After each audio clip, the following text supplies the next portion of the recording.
3 months after U.S. enters World War II, the ETs have the Battle of Los Angeles. Now, what is this?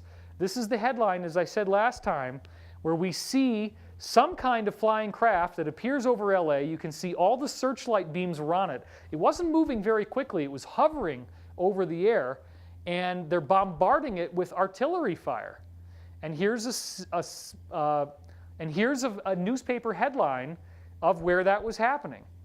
This starts out with air raid sirens that began sounding as a large orange-colored craft slowly hovers over Los Angeles the night of February 24th. Witnesses report it looking like a jack-o'-lantern. The 37th Coast Artillery Brigade begins firing at 3:16 a.m., and they fire for almost an hour these anti-aircraft shells that weigh 12.8 pounds. It doesn't stop until 4:14 a.m.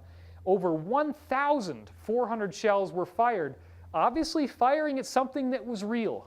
They weren't doing that for no reason. Normally, people start the UFO history with Roswell.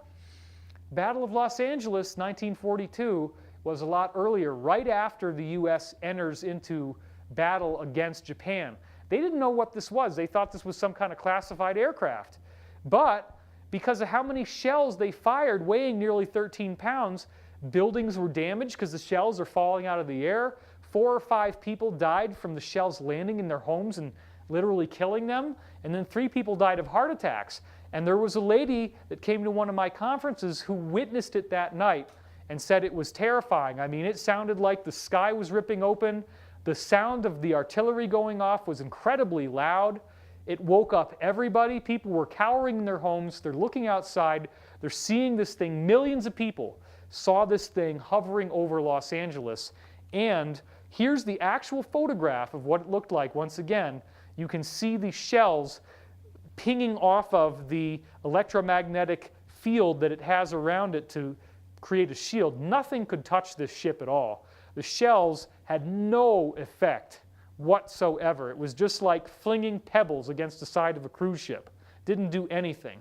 And when you see the inverted image, there is a very clear image of a flying saucer inside. That is not an airplane.